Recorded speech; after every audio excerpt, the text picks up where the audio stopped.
everybody. Welcome to tonight's episode of the UniversiD&D. This is our third, technically is obviously not our third episode, but this is a continuation of the third episode, part 4. And here we will see the conclusion of the classes. So, and it's also just happens to be the main spell slingers of Dungeons and Dragons. So I'm kind of glad these were last because it works out that way. They definitely get a little, I wouldn't say hard to understand, but a lot of things happen to spellcasters, especially mid to high level. That stuff just really takes right off. You can ask Bishop, he knows that spells just get crazy fast. Oh yeah. What do you mean spells get crazy fast? No, they get simpler as you get into the higher levels. Why are you lying? I'm not lying. What are you talking about? But we thank you for being here. As you all know, my name is Brandon Ross. I am joined happily, joyously by the man who is going to be putting his hat on for a second, so I'll keep delaying until he can hear me. I'm joined happily, proudly by the Knighted Bishop, a good friend of mine, quickly growing upon my heart here. Not sure if it's a good thing or a bad thing. Yeah, it is what it is. It is what it is. But I'm very glad you're here, Bishop. Thank you for just being a part of this project. I know you and I share a passion when it comes to doing our best to teach new players who have questions or don't understand certain things, and we want to make sure they understand it. Because when you have understanding, you have confidence, and we just want to have more people just open up to this tabletop game because we love it very much. We enjoy it, and it's a lot of fun, and we just want to be able to share this fun with everyone we possibly can. So anyone willing to listen to our ramblings, we thank you. Again, they are ramblings. Don't take anything we have to say for hard, live, die by truths. Everything in D&D, I believe, is definitely up for debate, depending on how well you can argue it. Unless I'm the DM, and then there's nothing that's up for debate. I would like to debate that. You can see Rule 1. See Rule 1. No, always have an open discussion, folks. Always, always, always, always have the open discussion with your players, with your DMs. Absolutely. It is the only way to play this beautiful, beautiful game that my camera decides doesn't want me to play. So yeah, we're gonna wait. It's great. There it goes. Real quick for announcements, just going to leave it really simple. We have a lot of socials out there. We have placed a Linktree link for you. It will be in our chat here very shortly. If you are on the pages where you can see all of the lovely buttons right below my face on our Twitch page, you can follow any number of those to get to all of our social media outlets, to include our Discord. We would love to see you join, come say hi. And again, it's not just a D&D Discord. Of course, that is the main focus, but we have Pathfinder. We're probably going to have Starfinder here for too long. We also just have general chat, sharing memes, and doing our best to take care of each other. That's all we want to build, is that kind of community where we take care of each other. For sure. It's trying to get your PhD in D&D from P. Oh, wow. Okay, Zoe, that's good. That's good. It's a good tagline. That might be the tagline. That might be the tagline, Zoe. I may have to pay you some royalties for that one. If only we can get Zoe to start his campaign, then I'll be happy. Yeah, exactly. We'll nudge him into it eventually. I will say real quick, you know that we have not put this on YouTube yet. We were waiting for this episode to be finished before we did that. So once this is done, I'm going to be editing and getting all of these videos uploaded to our YouTube. They will be ready to view by noon this Saturday. And that date is February the 12th. So they'll be good to go for your viewing pleasure. I did want to make sure that all the races and classes were covered in a singular drop, essentially, of the videos. So in case something didn't pertain to your styles, you wanted to wait until you got to hear about the bard or hear about the wizard or hear about the ranger, well, now you can go to the episode and it'll be readily available for you. Outside of that, we do have some new merch coming soon in our merchandise store.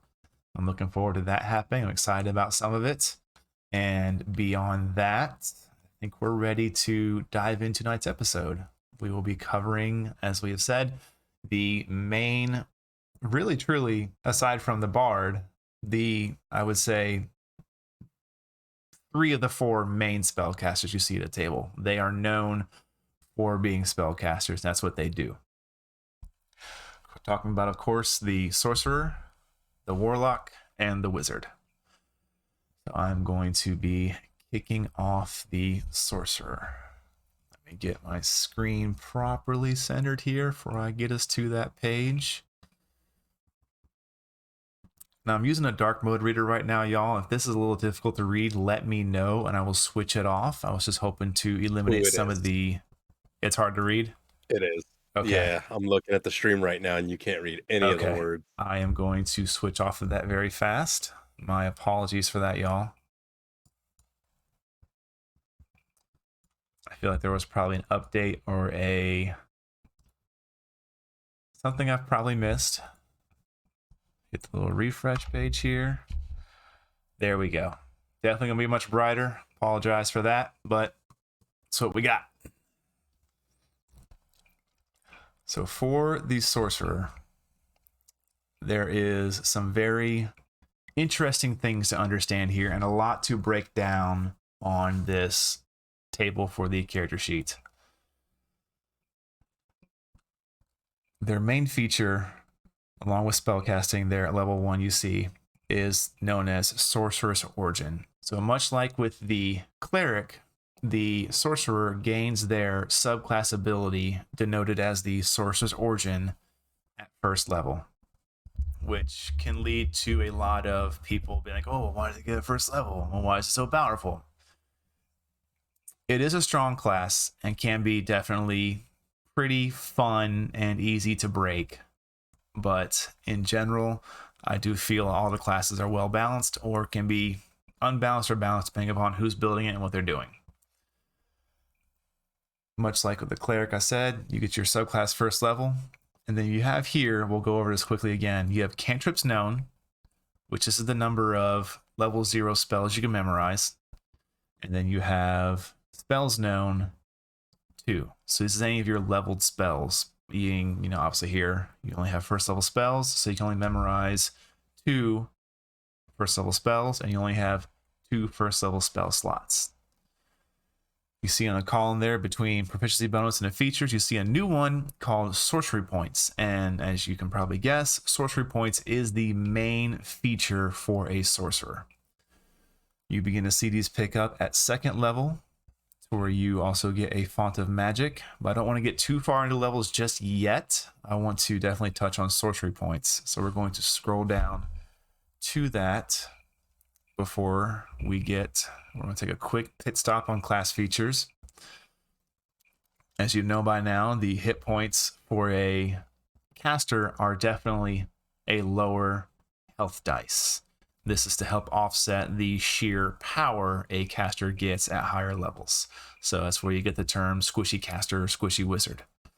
Definitely it's fun to mock the level 1 wizard that dies to a vicious mockery cantrip.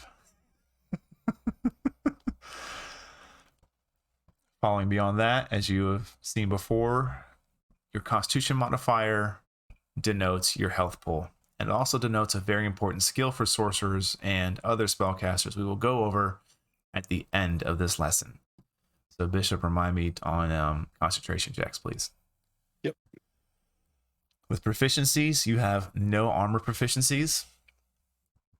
You can use daggers, darts, slings, quarterstaffs, or light crossbows. So not a lot of martial weapons here. You're not really going to be that person who's up front line fighting with these casters, with this caster. Mainly you're going to be mid-range to long-range, slinging the spells across the battlefield or controlling the battlefield with your magic. You have no tool proficiencies, but you do gain saving throws in Constitution and Charisma. And then you choose 2 from the following skills: Arcana, Deception, Insight, Intimidation, Persuasion, and Religion. A lot of these make a lot of sense depending upon kind of how you look at the sorcerer. Definitely Arcana, they're a spellcaster, even though they may not be learned in magic as far as studying, they are innately magical, so they can have that skill.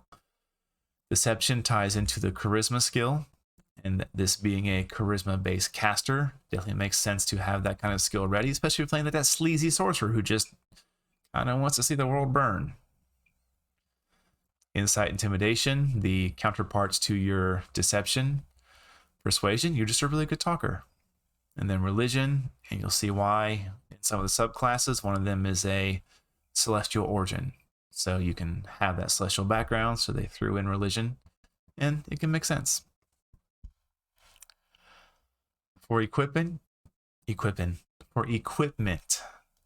start with the following equipment in addition to the equipment granted by your background. You can have a light crossbow and 20 bolts, or any simple weapon. A component pouch or an arcane focus. A component pouch is essentially kind of free casting materials up to a certain degree. Your component pouch holds all of your spellcasting components that do not require a cost and are not consumed by the spell. So as we get into spells, you will see that some of them require to have, like, you must have incense that are worth exactly 25 gold.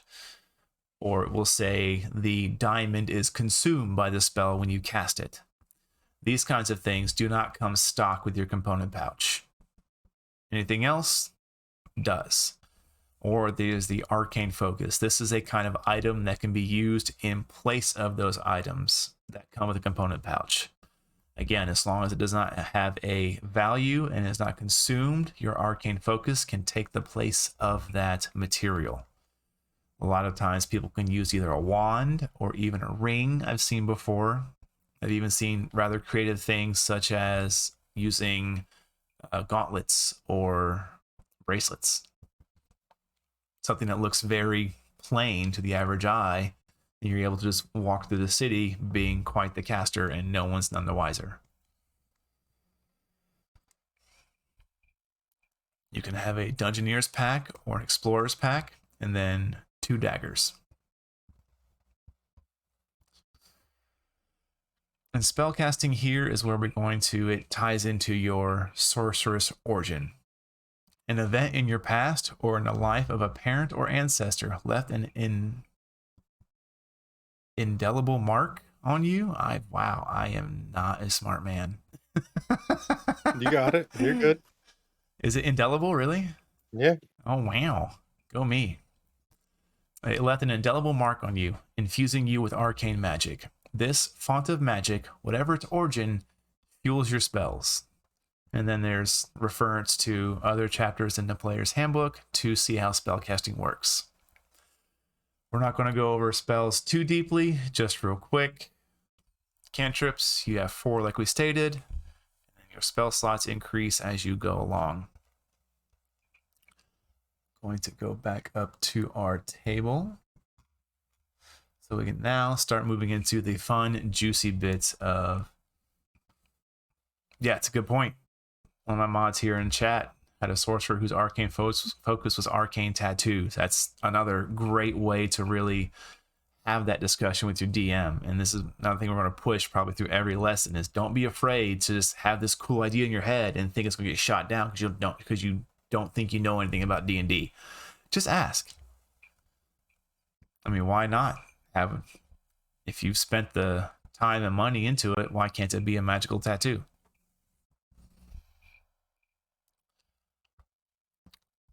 Moving through, we've gone through the spellcasting, the sorcerer's origin,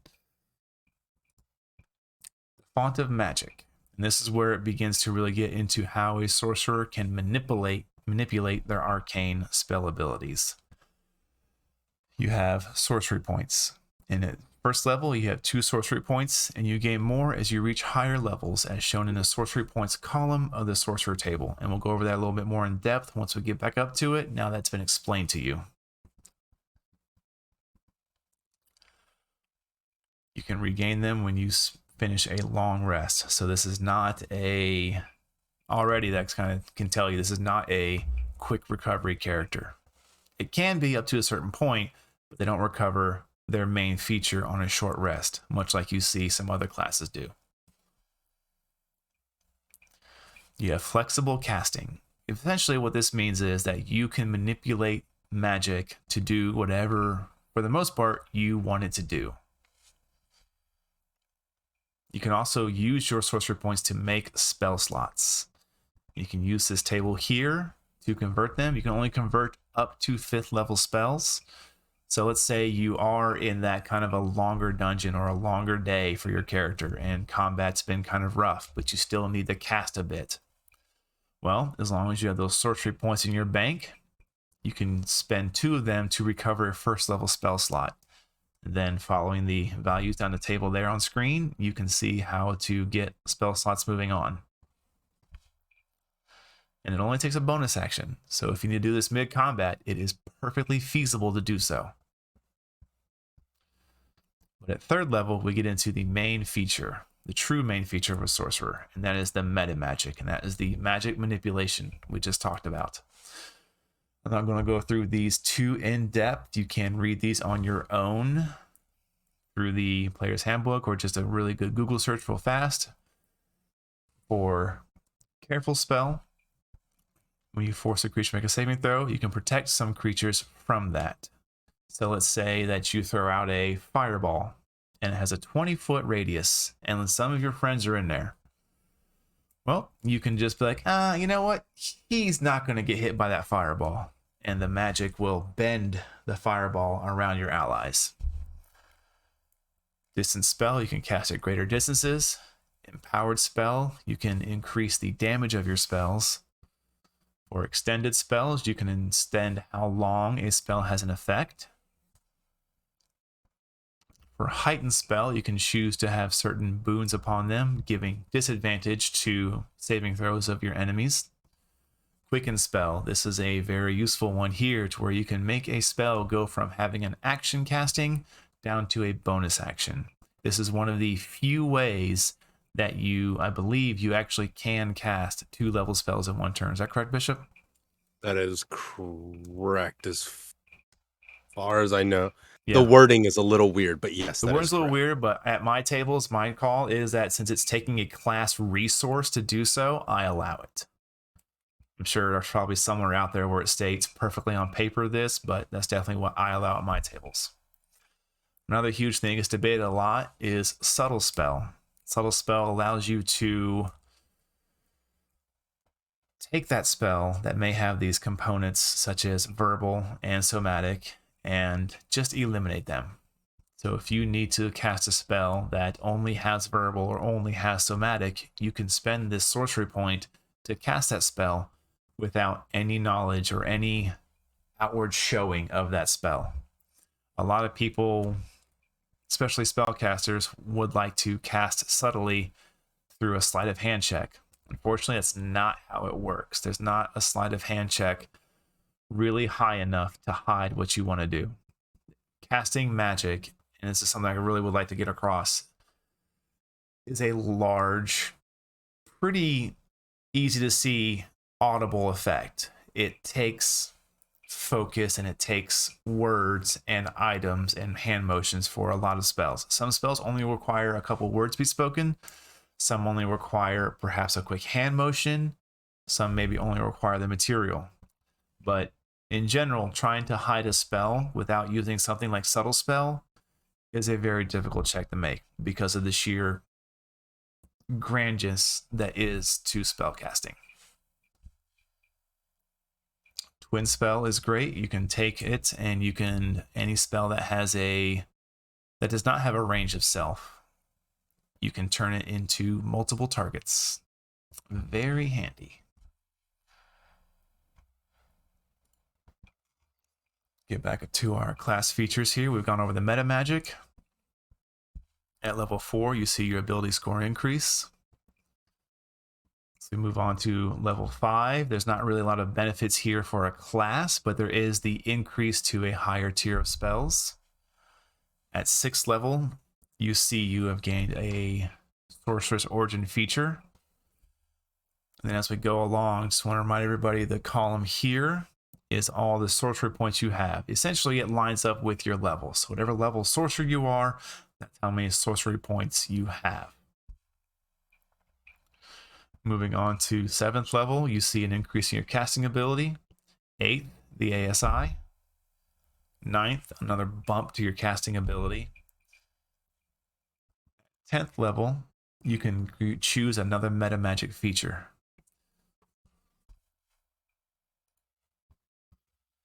At 11th, your ability to cast increases again, pushing into the, I believe, the 6th level spells now. Yeah.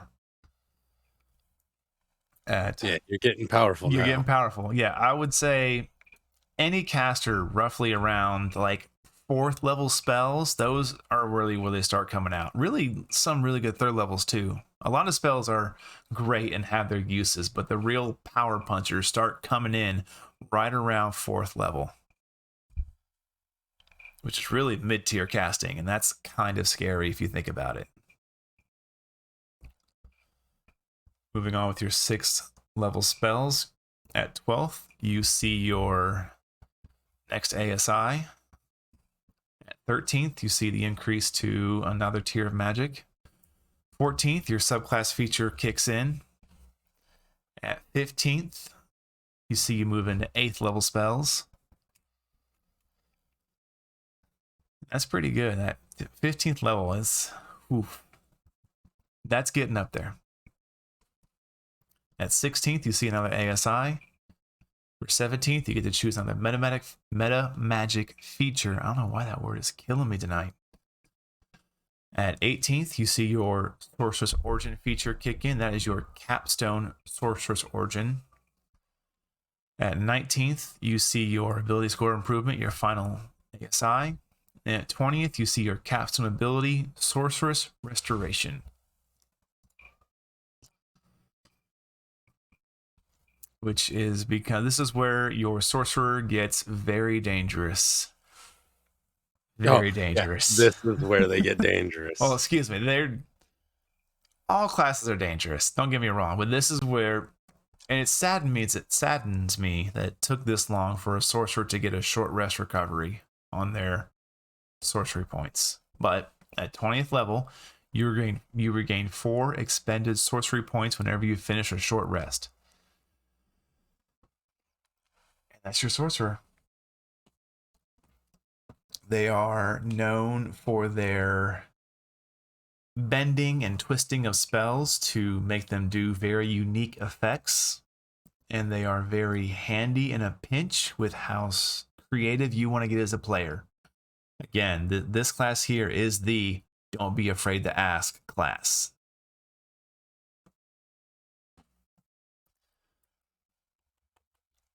Thoughts on the Sorcerer, Bishop?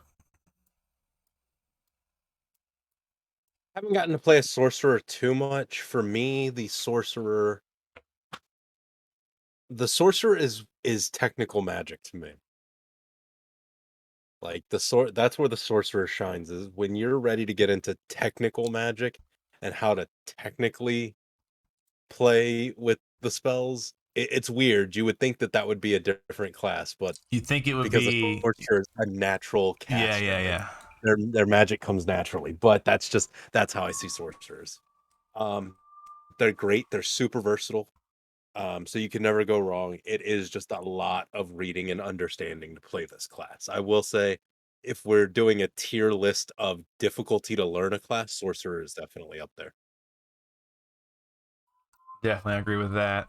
Sorcerer, but don't let that push you away from Don't wanting let to that play. discourage you. No, no, Do no. not Don't let it let discourage you. There's Sorcerer is outstanding for anybody at any level of play. But to really see a sorcerer shine and to really see a sorcerer do their due diligence and be amazing, it definitely will take some understanding and kind of learning the text of spells and exactly what spell does what and how a spell does this or how a spell does that. And those are things that we will be going over, but in the next year's class or next semester. Yeah, next not semester. not next year, next semester when we start upping the difficulty of our lessons. Yeah, we would definitely want to do our best to keep this first semester simple and fun and easy to understand. That's the hope. So let me get back to the table itself and we can go over anything last minute you want to go over I may have missed or skipped or didn't quite hit well enough. No, I think we're good. All right. Final thoughts on the Sorcerer. Final thoughts on the Sorcerer.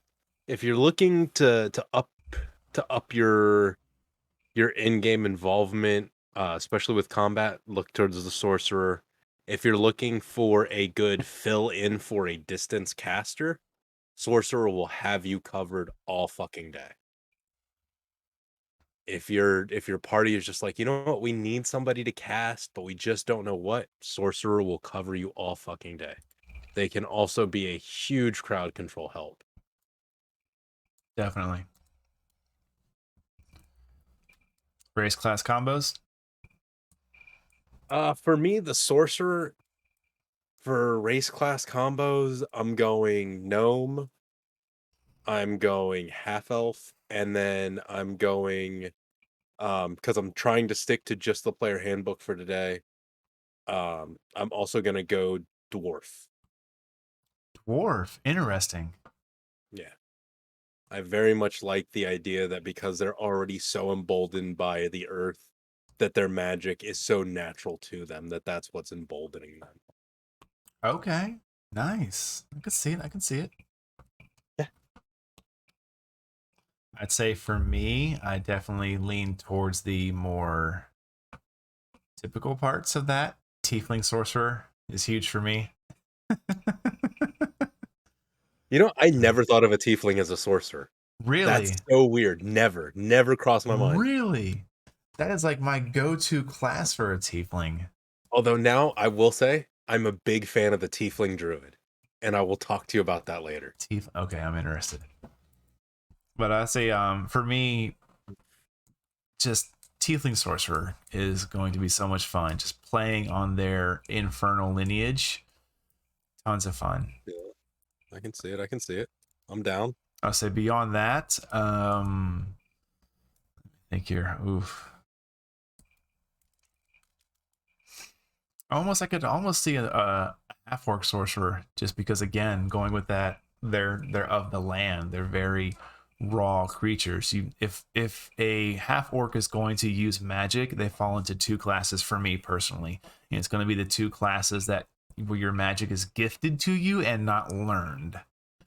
That is, of course, the sorcerer and the one we'll be talking about here in a bit, the warlock. So for me, that's just how it is because I stick to my stereotypes for half orcs. Usually, you don't really see a whole lot of real smart half orcs. Not saying it can't happen, just saying for me, if I'm going to play a caster as a half orc, it's going to be sorcerer or warlock. There you go. Let me switch this and fix this from the dark reader because it was all kinds of jacked up. We're going to get into another great casting class, I think, and they're considered full casters, right? Or are they still considered half casters? Wars? Wars. They are a half caster. They are a half caster. They are technically a half caster because they can only go up to 5th. That's right. But for me, I consider a warlock what I call a singular caster because there's only one thing that a warlock ever casts. That's not true. It is true. That's not true. You just have shitty warlocks. No, there is nothing wrong with a warlock that only ever casts the one spell. The one spell that will not be named. We're not going to say No, it. We're I'm going not to gonna do say our the- best I'm to not gonna dance say the around spell. it.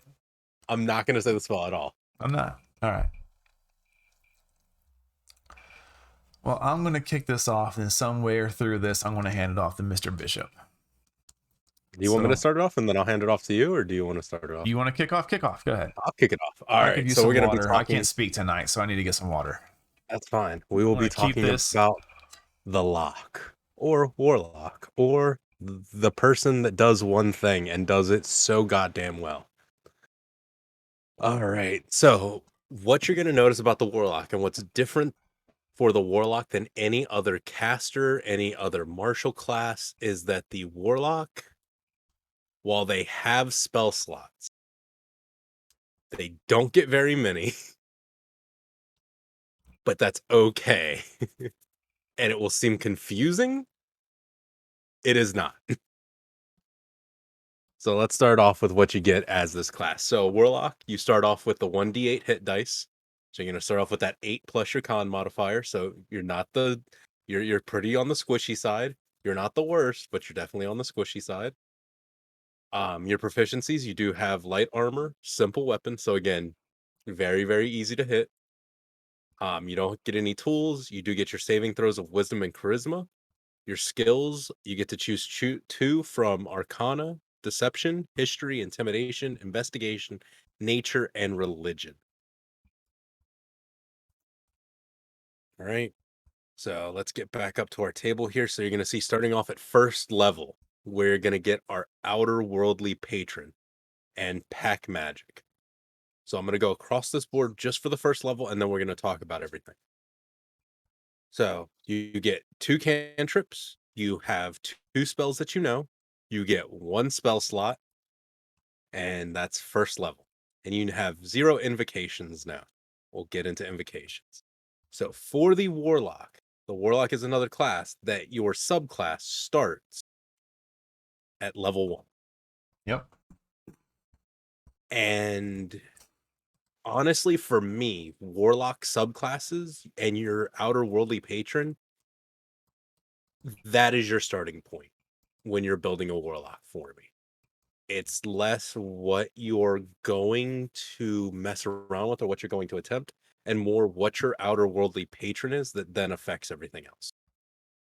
Which is a little bit backwards from how I do every other class. But let's go ahead and look at our outer worldly patron. So at first level, you have struck a bargain with an outer worldly being of your choice. The Fiend, which is one option, and I'm not going to go into each of them. So that is just your subclass. Then you gain your pack magic. Your arcane research and the magic bestowed on you by your patron has given you faculty with spells. So this is a conversation, and I don't like that it says your choice. This is an argument that I will always have, and this is something that I tell all of my players. If you choose to play a warlock and you do not denote to me immediately upon saying I want to play a warlock who your patron is, then I as the DM take that you just made a call out into the universe asking for power, which means I know who your patron is and you don't.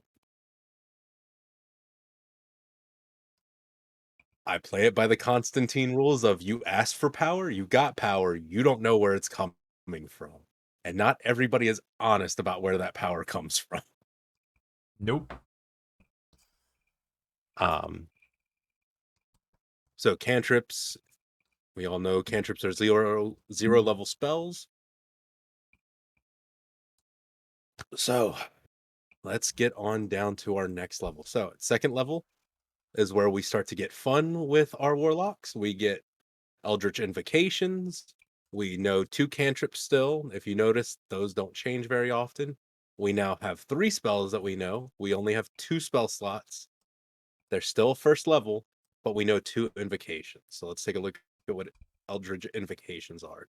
Your study of the occult lore, you have unearthed invocations, fragments of forbidden knowledge that imbue you with an abiding magical ability. At second level, you gain 2 Eldritch Invocations of your choice. Your invocation options are detailed at the end of your class description. When you gain certain warlock levels, you gain additional invocations of your choice, as shown in the invocations known column. So the amount of invocations known directly affects how you play your class. So when we were talking about things like the fighter, how you would choose feats when you got your ASIs in order to specialize your fighter, warlocks automatically do that as you level up. It's built into them that you will use your invocations to specialize and power up your warlock. That's the most basic, like looking at the forest through a telescope on Mars kind of explanation that I can give to you about how invocations affect your warlock. Yeah. All right, so I'm going to go over a couple of them and then we'll move on. So you have your first invocation, which is Agonizing Blast. The prerequisite is that you have a certain cantrip And when you cast that certain cantrip, you add your charisma modifier to the damage it deals on a hit. You have Armor of Shadows. You can cast Mage Armor on yourself at will without expending a spell slot or material components. As you see, that allows you to cast something, but you're no longer using a spell slot. So Warlocks are definitely not out of the running as powerful spellcasters. They get a lot of free spells. Yeah. And then we have Ascendant Step. You can cast Levitate on yourself at will without expending a spell slot or material components. Aspect of the Moon. You have to have Pact of Tome feature. I'm definitely not going to go over every single one of these because there's a ton of them. So I'm just going to go over this last one. Where did you pick up Aspect of the Moon? Yeah, Aspect of the Moon. Is not in the PHG. Is it not anymore? No, I thought it was. It's not Okay. here. All right, well, then I will not go over it. That makes it easier for me. Oh, you know what? Because the way I'm looking at it, it has all of them mixed in. So we are definitely not going to be going over the invocations. And that's all right, because like 90% of them have the cantrip that we're not going to talk about in them. Yeah. So it makes it easier. But anyway, so your Eldritch Invocations are your power-ups. That's how you make your Warlock more powerful. Going on to third level, you get your Pact Boon. Again, only 2 cantrips. You now have 4 spells that you know. You now have 2 spell slots, but now your spell slots are second level. And then you know 2 invocations still. So your Pact Boon. At third level, your outerworldly patron bestows a gift upon you for your loyal service. You gain one of the following features of your choice. Now, this is technically where you get a subclass. Technically. But I don't know anybody that actually treats this as the subclass for the Warlock. Because they're all the same. Like, there's no... It's interesting because there's the patron you choose as a Warlock. That is kind of how you denote the overall theme of your character. And then the Pact is where you begin to dive into that specialization. The Pact mixed with the invocations you choose, that is how you focus down and specialize your Warlock. That's the best I can say. Yeah, essentially with the combination, there's a lot going on with Warlock. And we're probably going to spend some time here for sure. The best way I can describe it is that the patron is the overarching theme of your magic, how you got that magic, and kind of how your character acts. So that's really ingrained kind of into the character.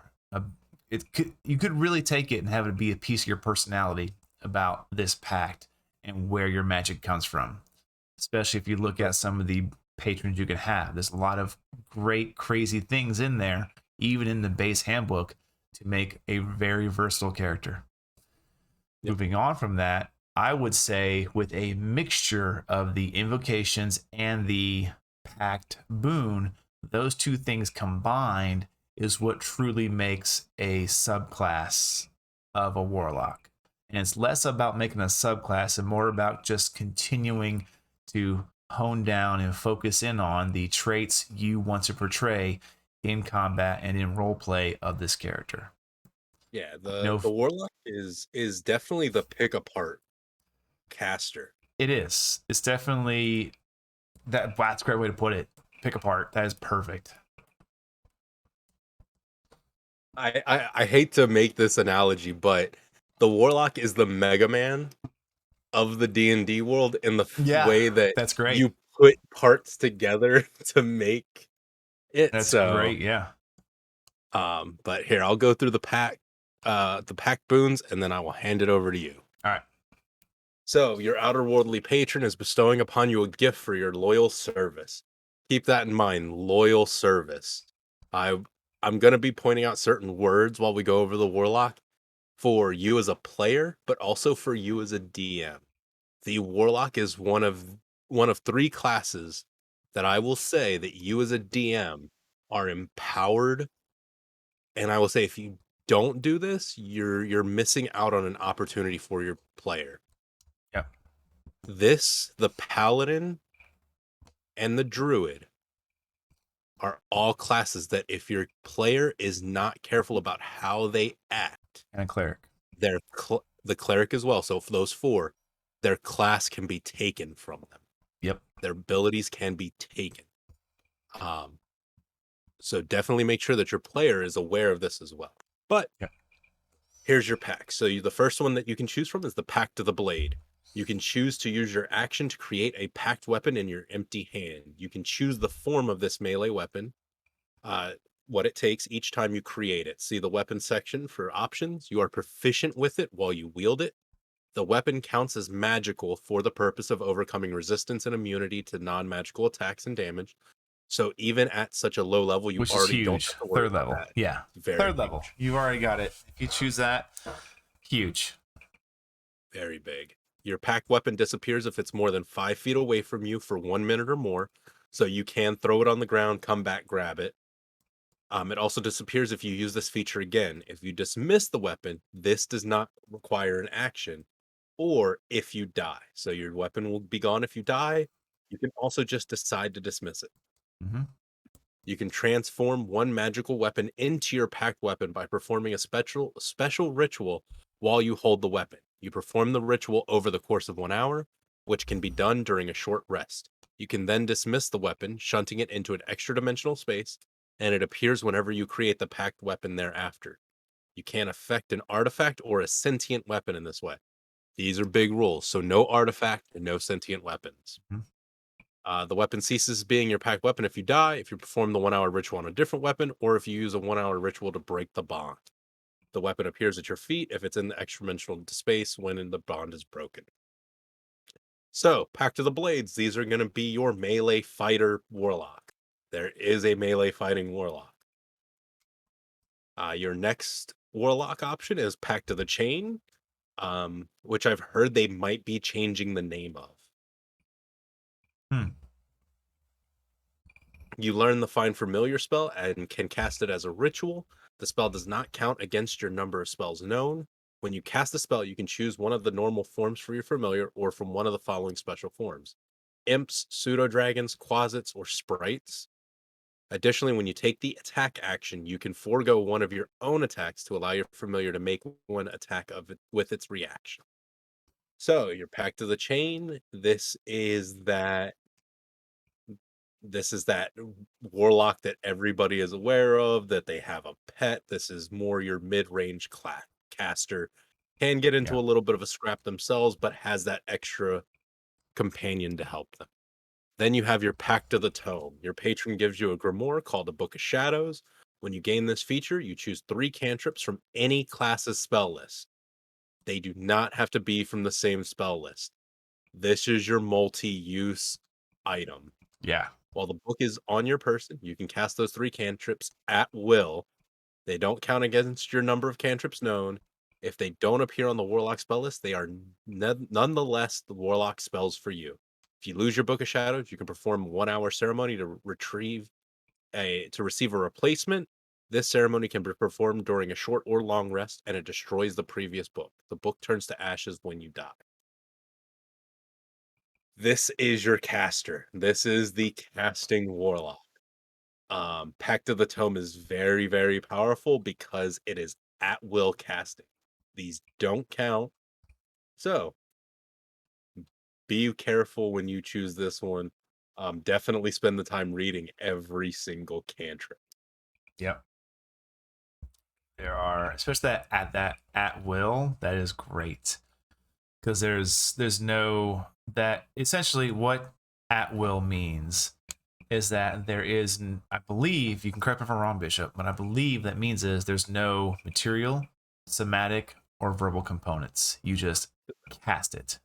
There is nothing used when you cast it. You don't use a spell slot. You don't use a spell.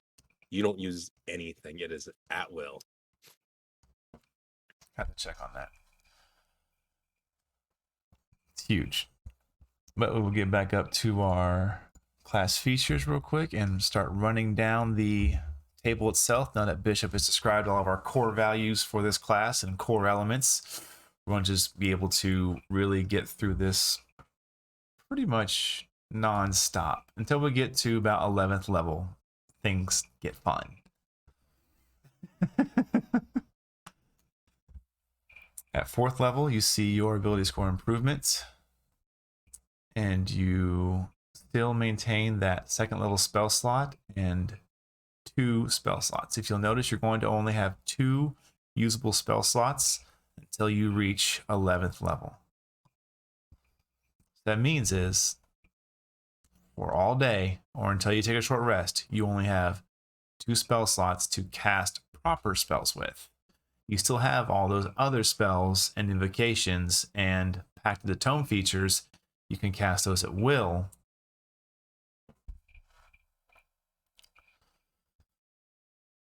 Moving on to 5th level is where your slot becomes 3rd level spells. And again, this is a unique idea for the Warlock, to where every spell you cast is always cast at this level. Meaning, if you have those level 1 spells you picked out and you held on to them until you got the 5th level, well, it may be a level 1 spell, but when you cast it with your Pact magic, it is automatically cast at that 3rd level. It casts at your highest casting level potential. See a gain to the number of invocations you know, again, increasing your ability to specialize your Warlock and really begin to understand, okay, what kind of Warlock do I want to play? How has this character evolved over the last 5 levels? Am I still in the same line? Do I want to swap out invocations? You can at every level. At 6th, you see your otherworldly patron feature, your subclass feature. You do see these also increase as well. 7th level, no class features, but you do bump up to that 4th level casting. And let me tell you, here at 7th level, this is probably when your Warlock starts to get to be the most dangerous. Warlocks hit a sweet spot right in that like pre-teen to like mid-teen range. They hit this huge spike. Yeah. You get another invocation. Move on to 8th level, you get that ASI. Your spells known increase. Invocations level stays the same. 9th level, you see the increase to your spells and an increase to your level, to hitting 5th level spells. So at 9th level, just as Knighted Bishop just said, 9th level is really the true 9th and 10th to me is like the true sweet spot dedication for a multi-classing mindset.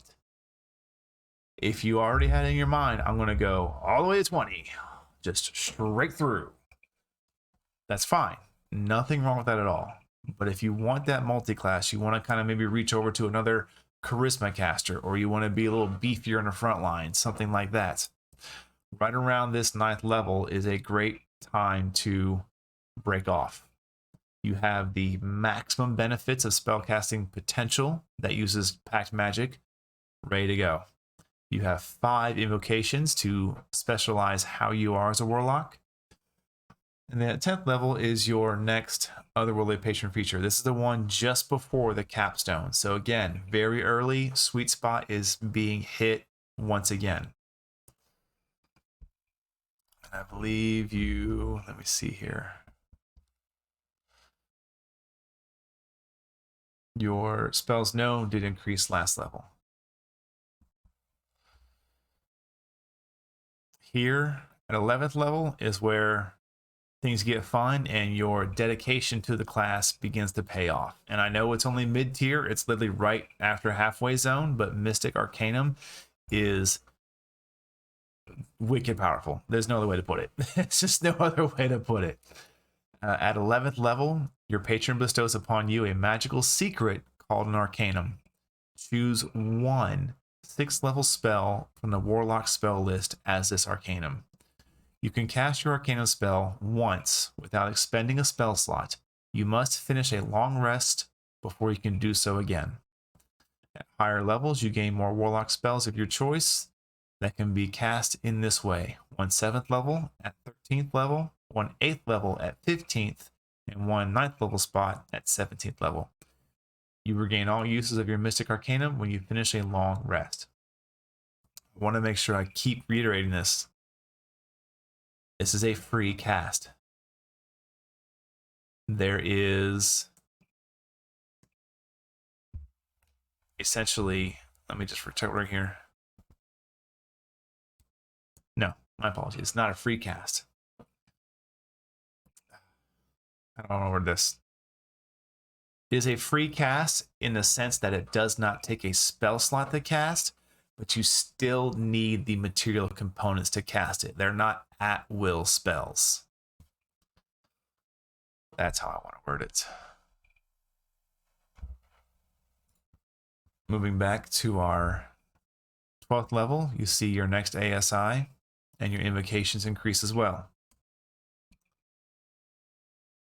Also, at 11th level, I missed that, is where you get your 3rd spell slot. So now you have 3 5th level spell slots at your disposal. Like we spoke of, on the 13th level, you gain your 7th level Arcanum. At 14th, you gain your Capstone Otherworldly Patron feature. Very low Capstone level requirement here. It is a lot. And again, right around here is where you really start asking yourself, do I want to go all the way, or do I want to split off and do something else for the last 6 levels I have if this campaign is going to go to 20? I'll tell you right now, there's a lot of great builds out there that call upon that 11 to 14 levels of Warlock and then 2 or 3 levels of something else because of that short rest recovery of 3 5th level spell slots. I will say though, 20th level Warlocks, you're kind of crazy. Yeah, and we're getting there. At 15th level, you see your 8th level Arcanum, 16th, your ASI, 17th, your Arcanum. At 17th level is where you breach into having 4 5th level spell slots that come back on a short rest. The Warlock is definitely the... We'll get back to that afterwards. When you ask me final thoughts, I will touch on this more in depth. 18th level, you see your 8th invocation. 19th, your last ASI, and then 20th, the feature of features for me across pretty much any spellcaster, Eldritch Master. At 20th level, you can draw on your inner reserve of your mystic power while entreating your patron to regain expended spell slots. You can spend 1 minute basically in prayer or pleading to your patron for aid to regain all of your expended spell slots from your Pact Magic feature. Once you regain spell slots with this feature, you must finish a long rest before you can do so again. So essentially, if it's really hitting the fan and you are out of spell slots, and our party does not have time to sit down for an hour and rest, you can spend 1 minute just giving a phone call to your arcane sugar daddy saying, hey, I need my payment a little quick this time. Can you fill the gas tank back up for me? And all of your spell slots are regained in 1 minute. All you need. And that is the Warlock. Again, don't let this next sentence push you away from playing Warlock, but it is definitely a technical heavy class. It can be a ton of fun for new players because you can just play with magic willy-nilly and have this cool patron that's maybe misty and arcane. You don't know anything about it. But again, to me, this class really shines with someone who has a little bit of experience playing D&D and has that finer understanding of spell manipulation. They know how the text on a spell works. They know how they can use to their full benefit. I could definitely see that. So is that all you have to say about the Warlock, good sir? That's not all I have to say about the Warlock. I could talk about the Warlock all day long because I do enjoy. I'm not a 1 to 20 Warlock kind of guy. I definitely dip in for about usually 7 to 11 levels and then I get out. You're just a foot dipper? I'm a foot dip. I mean, that's like, 7 to 11 level. That's like, that's at least waist deep, right? That's at least waist deep. Then you could. I mean, if that's what you're choosing to say. But what I wanted to get about point I was going to make earlier was the Warlock is a great choice if you're going into a campaign where you know there's going to be a lot of daily combat or just not a lot of long rest had. They're great for dungeon crawls because they just need an hour to just chill out and all their abilities are reset essentially, except for a very few.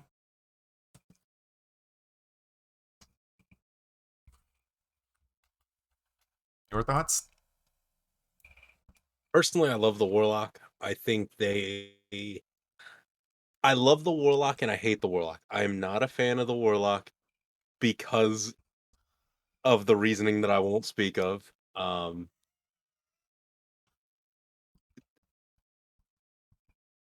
Please nobody take this in offense. The Warlock has a history of being known as an edgy class.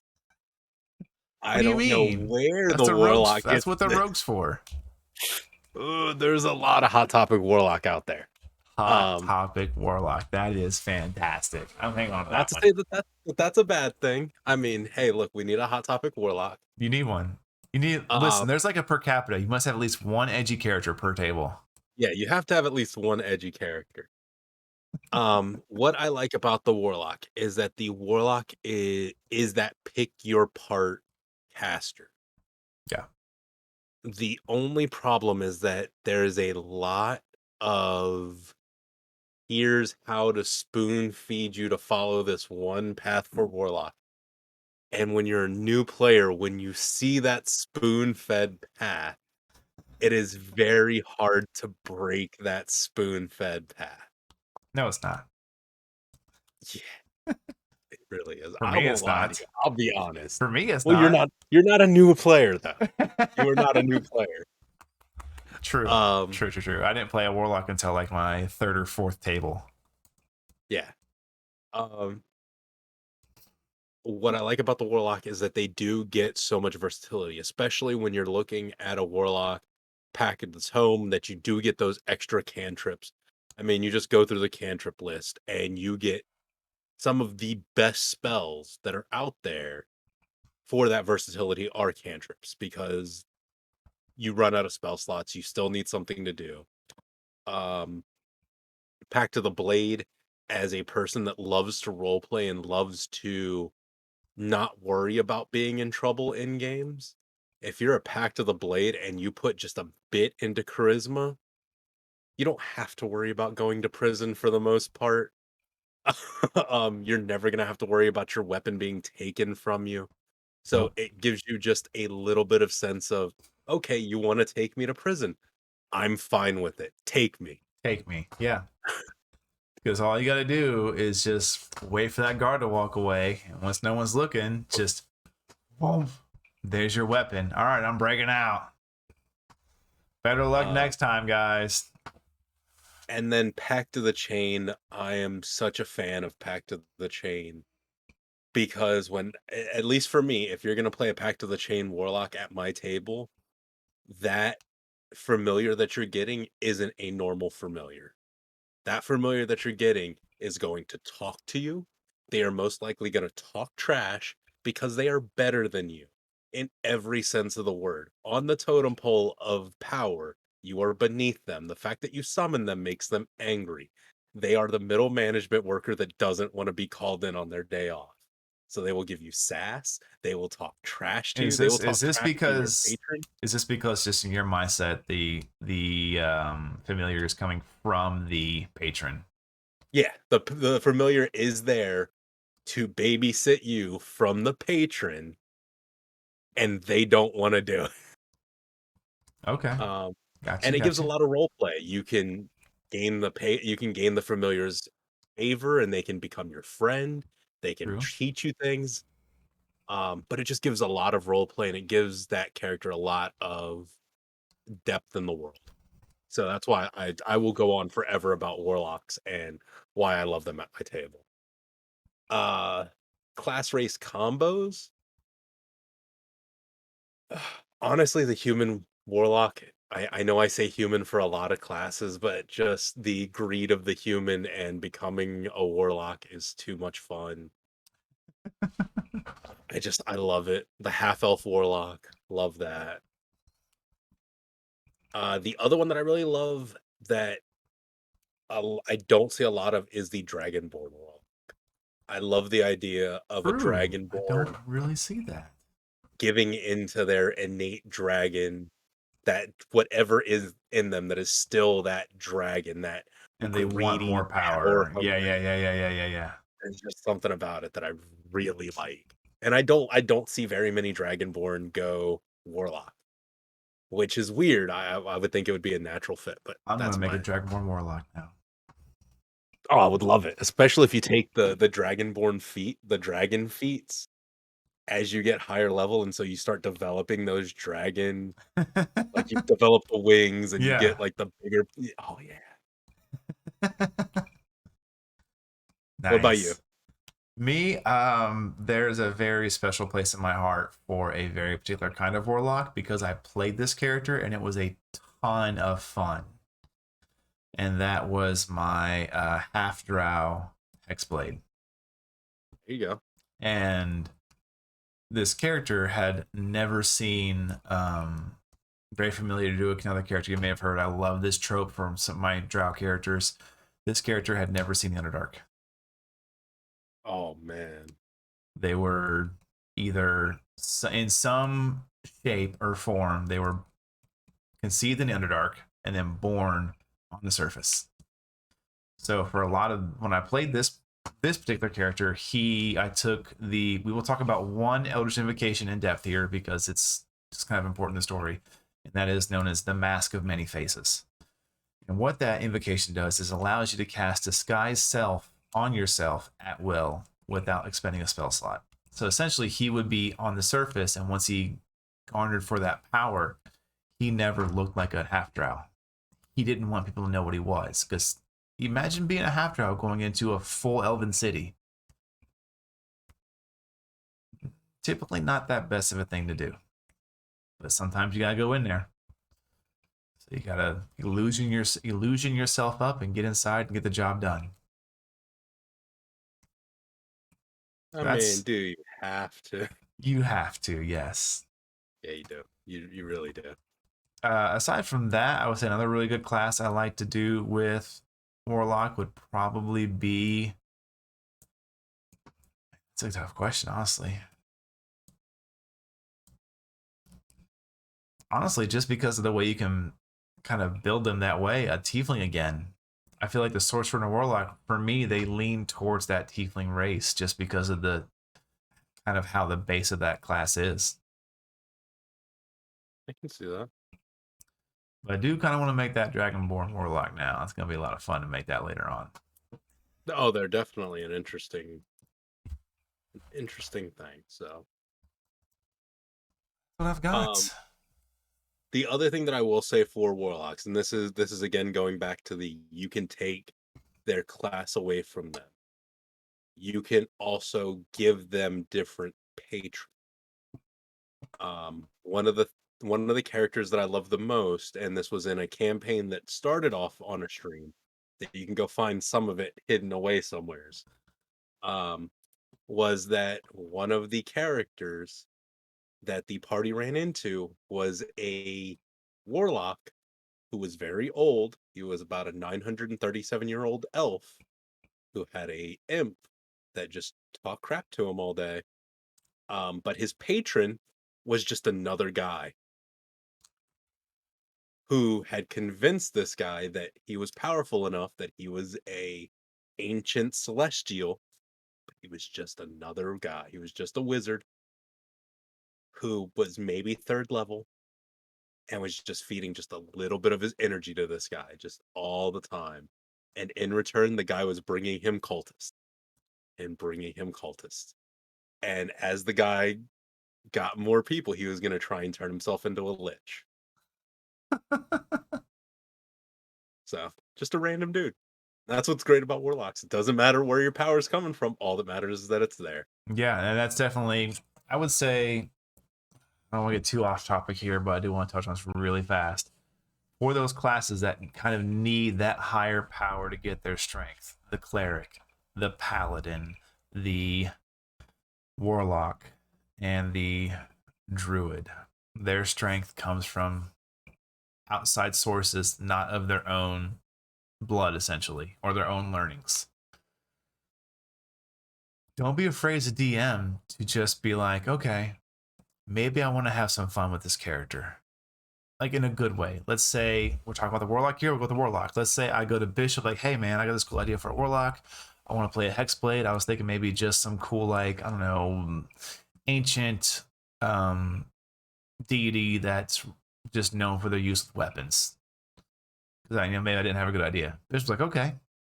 He could take that idea and run with it, and he could almost have like a redemption arc if he wants to. He could have it start off being, okay, you don't know this, but your character is actually this, devil from the nine hells, but he's very feared and renowned for his combat's prowess. Well, eventually down the line, that could come out. And maybe the character's not cool with that. So now the character's got to make a choice. Do I keep going because the power is really nice, or do I stand for maybe my beliefs have shifted enough to be like, okay, I don't want to be this guy's play toy anymore, essentially. So you can choose of your own accord to break your bond, and then talk to your DM. Well, now what? Do you want to stay at Warlock? Do you want to go somewhere else? Lots of things can happen from that. A lot of fun, a lot of great roleplay potential. So don't be afraid to ask the bigger questions. Don't be afraid to.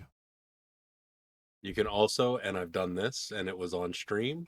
If you go back and you watch the Lost Lands of Dressado, I forced a level of Warlock onto one of my players.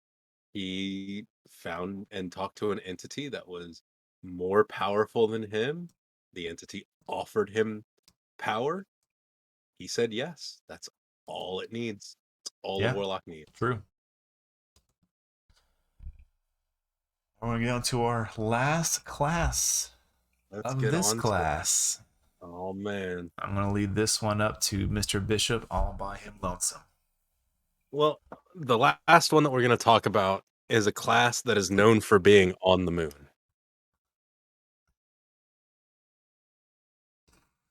So we're talking about the wizards. Because there's wizards on the moon. I hate you. Oh, so the wizard, the wizard, the wizard. What is there to say about the wizard before we get into this? They're probably the most iconically known class, just from Yeah. Hollywood, from lore, books, video games. The wizard, I will say this, is a more all-around caster. And this is the single class where I will say, for the most part, and this is a big asterisk, for the most part, your subclass for wizard does not really affect you. This is about the only class where I will say your subclass is not that important. For the most part, there are some subclasses in wizard that can be important, but as far as the player handbook wizard, these schools are not that, they don't define the wizard. There are some great schools, there are some less useful schools, there are some that work really well with their spells, and then there are some that it really doesn't matter, it's just more flavoring. But that's it for the wizard for pre-information. So let's jump into the wizard. So as a wizard, your hit dice is a 1d6. So you are squish of ush. Yeah. Um, there is a ongoing joke that wizards die of 1d8 laughter. Because it's true, wizards die of 1d8 laughter. If you are Um, a wizard and you go to level 2 and you roll higher than a 4, you are doing great. basically. Um, for a wizard, if you don't put any points into Constitution, I'm letting you know right now, you will die. Uh, there's just Yeah. no ifs, ands, or buts about it. You will die very quickly. But your proficiencies are you don't have any armor. You can wear armor, you're just not proficient in it.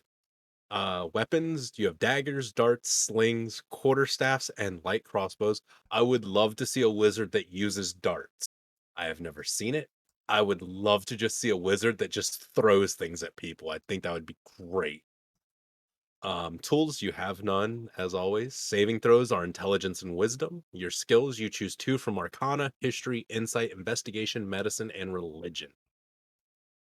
Your equipment that you start off with is a quarterstaff or a dagger. You have your components pouch, your arcane focus. You get between a scholar's pack and an explorer's pack, and then you get your spell book. That last one is a very important item for the wizard in particular. All right, so let's go up to our table here. So the table for wizard, as you will see, is a full caster. You do get 9th level spellers. Mm-hmm. But at first level, you do gain your spell casting ability as well as arcane recovery. You do know 3 cantrips and 2 first level spells. So for your spell casting, you know spell casting. That is what it is. um it's as simple as that. You can cast spells. Now, the big one here is your arcane recovery. You have learned to regain some of your magical energy by studying your spell book. Once per day, when you finish a short rest, you can choose expended spell slots to recover. The spell slots can be a combined level that is equal to or less than half of your wizard level rounded up. So, if you are a second level wizard, you gain Uno spells back. If you are a 4th level, you gain Dose. If you're a 5th level wizard, you still gain Dose. Or no, I'm sorry, you would gain 3.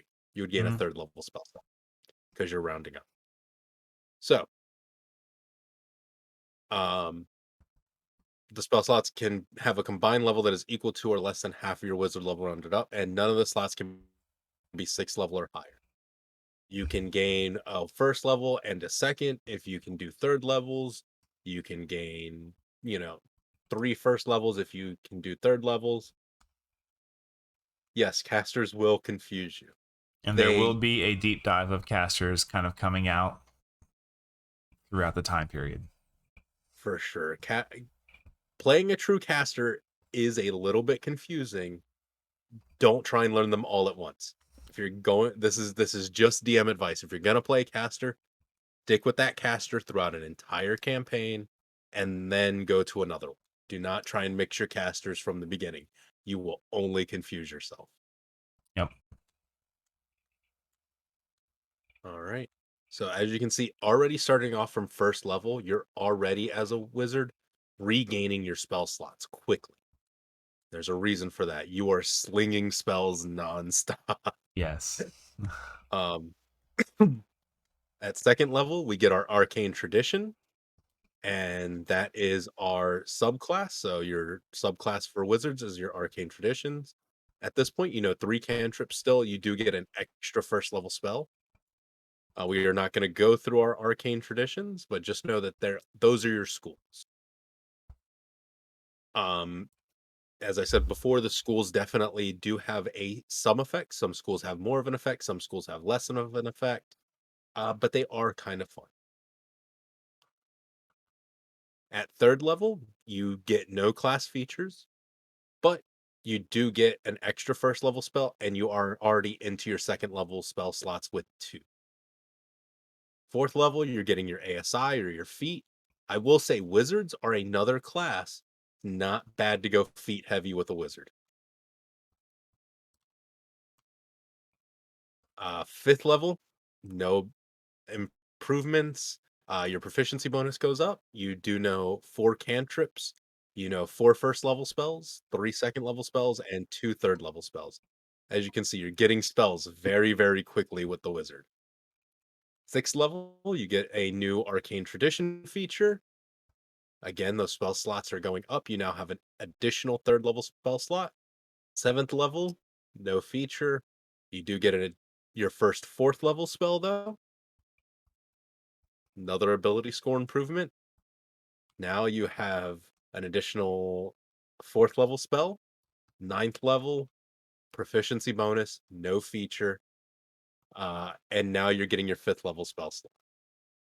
So before I go on, in the wizard table, you will see there are a lot of empty feature places. That does not mean that the wizard is weak. It just means that the arcane traditions that you gain, as well as the spell slots that you gain, is a lot. Yeah. Uh 10th level, you're getting another arcane tradition feature with a additional 5th level spell slot. 11th, no features. You get your first 6th. 12th, ASI. And this is where things start to get a little wonky for the Wizards. I don't like this. The Wizards kind of hit a stagnant point for a couple of levels. Um, but that's okay. At 13th level, you now get your 7th level spell slot. 14th level, you get another arcane traditional feat. At 15th level, you get your first 8th level spell slot. Uh, let's see, 16th level, you get another ASI. 17th level, you're in the big boy leagues now. You have your 9th level spell. You're also getting, uh, no, that's all that happens there. And then we get to 18th level, which is where things get really fun if you're a wizard. If you make it to wizard at 18th level, you've done it. Yeah. I've you never you got want D&D. so at 18th level, you have 5 cantrips, 4 first level, 3 second, 3 third, 3 fourth, 3 fifth, 1 sixth, 7th, 8th, and ninth. You have so many spells, Yeah. but you also get something called spell mastery. So you achieve such mastery over certain spells that you can cast them at will. Choose a first level wizard spell and a second level wizard spell that are in your spell book. You can cast those spells at their lowest level without expending a spell slot when you have them prepared. So you are casting a first and a second level spell as though they're cantrips. Yep. That's huge. If you want to cast either spell at a higher level, you must expend a spell slot as normal. By spending 8 hours in study, you can exchange one or both of the spells you choose from different spells of the same level. So, this is not just you choose 2 spells and that's it. You can update this and change this every day in game that you want to. This is a huge ability. If you know you're going into a fight, hey, you know what? I need a couple extra fighting spells. You know that you're just going into a conversational situation. You know what? Maybe I need to take some crowd control. If you're going into a horde combat, maybe I need to take something that's going to do a little bit more crowd. So this really allows you as a wizard to really affect things. Yeah. 19th level, you gain an extra spell for 6th. You also get your last ASI. And then 20th level, when you become the big bad evil guy of D&D. So you get an extra 6th level spell slot, and you do get signature spells.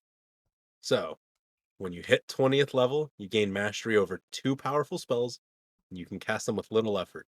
Choose 2 third level wizard spells in your spell book as your signature spells. You always have these prepared. They don't count against the number of spells you have prepared. You can cast each of them once at 3rd level without expending a spell slot. When you do, you can't do so again until you finish a short or long rest. If you cast either spell at a higher level, you must expend a spell slot as normal. So you have two third level spells, which let me remind you, as half casters, you only get up to fifth. So you're casting some of the most powerful magic that half casters can cast free.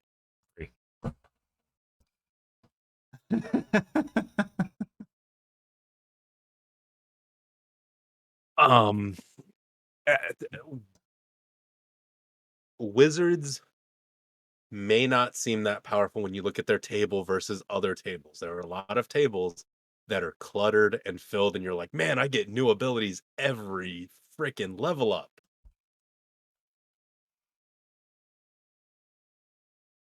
Like a fine wine. They only get more dangerous with age because they turn to vinegar. Uh, because a wizard will end you. Um, God, I have so much I can say about a wizard. What about you? What do you think about wizards?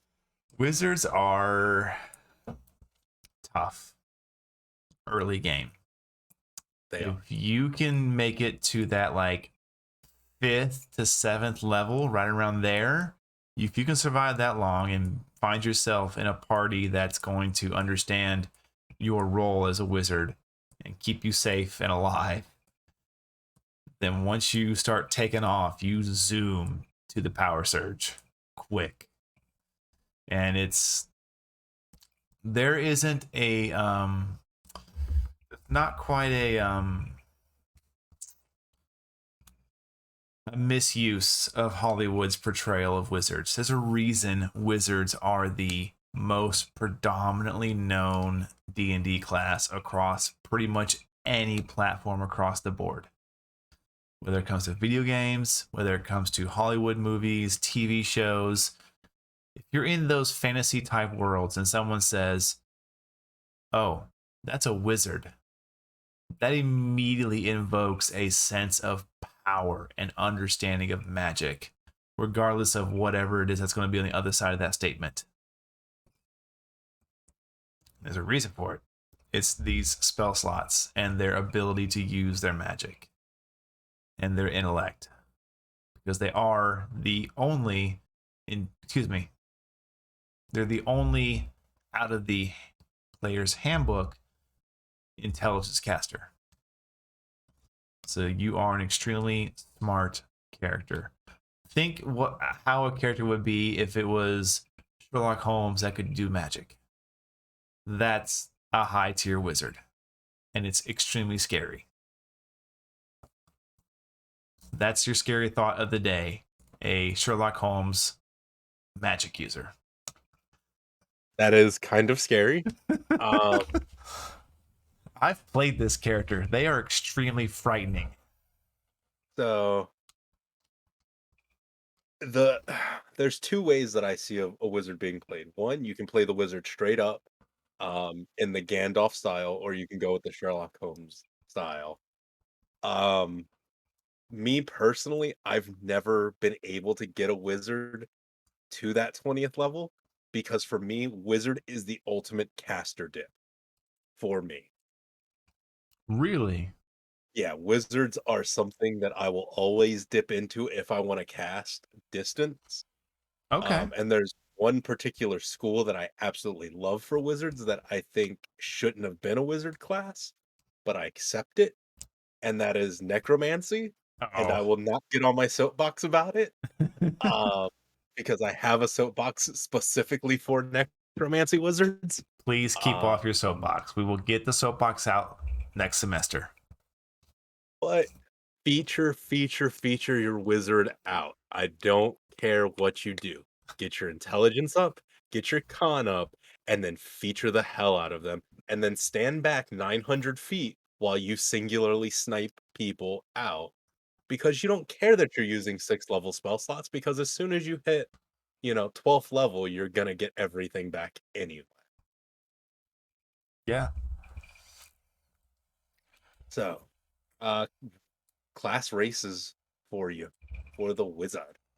For the wizard, I would Oh, almost have to default to variant human just so you could have that keen mind feat at level that, 1. To that me, that's extra feat massive. just to be the asshole. Just to be the asshole. That's how I'm gonna play a wizard. If I play a wizard, to me, It it just makes way too much sense to have that wizard that has that keen intellect. It makes too much sense to pass it up.